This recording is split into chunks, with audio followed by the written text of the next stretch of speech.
Mau membuat Indonesia menjadi global player, kita membicarakan Afrika sekarang. Di mana dulu di abad pertengahan, oleh orang Eropa dikatakan Afrika itu sebagai antitesanya Eropa. Atau ketinggian budaya orang-orang Eropa itu lawannya adalah Afrika yang tidak berbudaya, rendah derajat manusianya, dan pusat kegelapan dunia. Sampai beberapa abad setelahnya, Afrika masih dicuekin oleh dunia. Isinya hanya konflik, kemiskinan, kelaparan, kebodohan. Hingga suatu hari ada sebuah negara melihat peluang besar di Afrika. Dan semenjak saat itu terjadilah persaingan perebutan di Afrika. Tidak beda sebenarnya dengan perilaku Eropa di abad pertengahan, di mana Eropa hingga abad 20, di mana negara kolonialis Inggris dan Prancis misalnya mengambil bahan baku Afrika, memperbudak rakyat Afrika, dan ini semua untuk mempengaruhi geopolitik dunia. Sekarang di abad 21 juga sama perlombaannya. Tiongkok, Amerika, India, Kanada, Uni Eropa, Israel, Jepang, semua negara ini berlomba-lomba menguasai Afrika, dan dalam kompetisi tersebut satu negara sudah dapat dipastikan menang telak atas perlombaan menaklukkan Afrika, yaitu Tiongkok. Informasi tentang Afrika ini penting karena selama reformasi, Indonesia lupa akan perannya sebagai global player, sangat fokus pada aktivitas politik dalam negeri. Kita mulai pembahasannya tentang Afrika, sebuah benua yang terdiri dari 54 negara merdeka, sovereign country, 17% penduduk dunia, 9,6% penghasil minyak bumi dunia, 90% penyuplai platinum dunia, 90% penyedia kobalt dunia, setengah produksi emas dunia, 2/3 penghasil mangan dunia, 35% produksi uranium dunia, dan pastinya 54 suara atau vote di UNGA atau United Nations General Assembly di PBB. Itulah semua yang membuat Afrika sangat menarik. Itulah yang membuat Afrika sebagai medan perang dari kekuatan global dunia. Semua hal oleh para negara-negara yang dikategorikan global player dilakukan di Afrika, seperti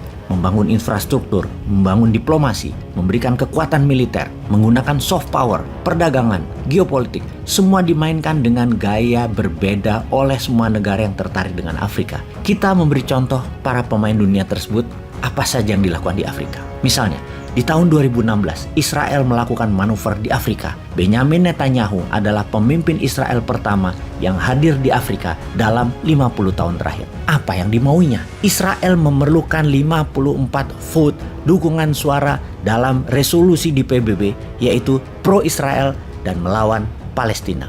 Afrika dan Israel punya kesamaan sejarah. Demikian Netanyahu berdiplomasi. Lalu Israel menjadi sponsor atau pendukung kebutuhan Afrika akan energi dengan tenaga surya, penyediaan air bersih, dan dunia pertanian.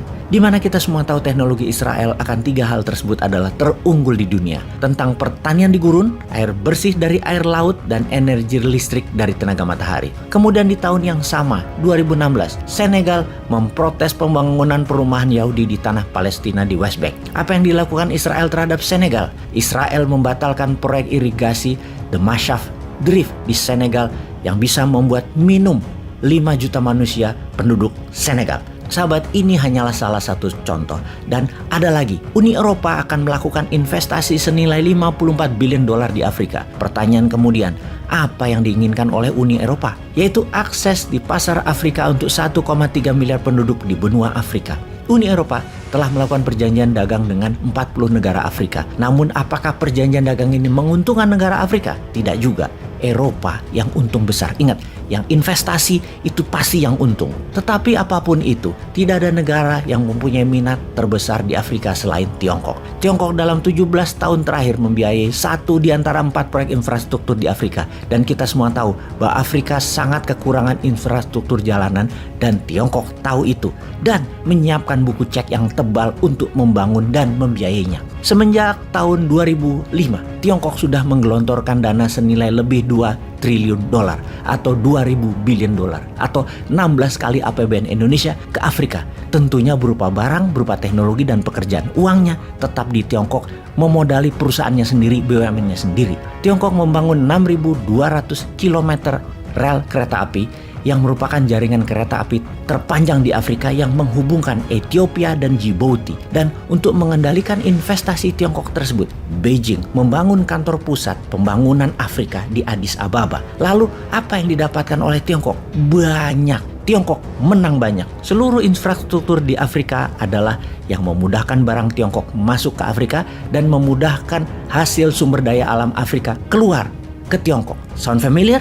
Kayaknya kenal dengan strategi tersebut. Tapi kita lanjut. Selain faktor ekonomi, Tiongkok mendapatkan dukungan geopolitik di PBB. Tiongkok bukan saja membangun Afrika, tetapi menjual kebudayaan Tiongkok, menjual uang Tiongkok, bahkan sign jalanan di banyak negara Afrika menggunakan huruf Mandarin. Bisa disimpulkan dalam 17 tahun ini, Tiongkok sudah mengikat 50 negara Afrika. Beberapa negara Afrika sudah menggunakan yuan dalam transaksi hariannya di pasar. Dan Tiongkok dapat sebuah lokasi strategis untuk kekuatan angkatan laut dan pelabuhan lautnya. Di tahun 2017, untuk pertama kalinya Tiongkok membangun pangkalan militer di luar Tiongkok di tanduk benua Afrika, yaitu di Djibouti, di Afrika Timur. Djibouti menghubungkan laut Mediterania dengan Samudra Hindia yang melalui Suez Canal. Di pangkalan militer Tiongkok di Djibouti itu, sejumlah 10.000 tentara sudah dideploy di sana. Di sisi produk, Afrika merupakan tempat pembuangan produk Tiongkok terbesar di dunia. Tiongkok merupakan mitra dagang Afrika terbesar yang berkembang 44 kali lipat atau 4.400% dalam 2 dekade ini atau dalam 20 tahun ini. Di Afrika ada 10.000 lebih perusahaan Tiongkok di sana berdasarkan informasi dari studi yang dilakukan oleh McKinsey. Mengapa dikatakan Afrika tempat dumping barang Tiongkok? Kita semua tahu di dalam produksi ada yang namanya economic scale atau jumlah tertentu produksi yang akan efisien harga pokoknya. Misalnya untuk membuat kemeja, kalau membuat 10 harganya Rp15.000. Kalau membuat 1.000 harganya Rp10.000 per buahnya. Kalau membuat 100.000 maka harga per buahnya hanya Rp5.000. Kalau dibuat 1 juta piece ternyata tetap Rp5.000 modal per piece-nya.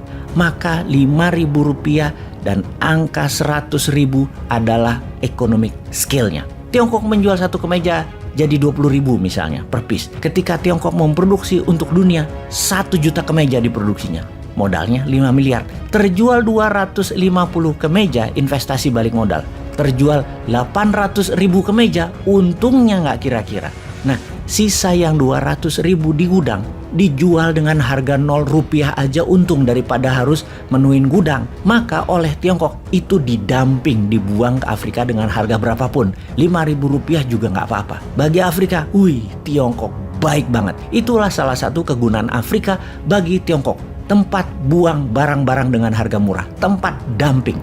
Di sisi lain ada yang tidak kalah penting. Afrika bagi Tiongkok adalah sumber daya alamnya. Sungguh, Afrika punya bahan baku, Tiongkok membangun aksesnya dan mengendalikannya tentunya. Investasi Tiongkok di seluruh dunia yang terbesar nomor 3 dilakukan oleh Tiongkok adalah sektor pertambangan di Afrika. Jadi sahabat, apa hikmah yang didapat sejauh ini?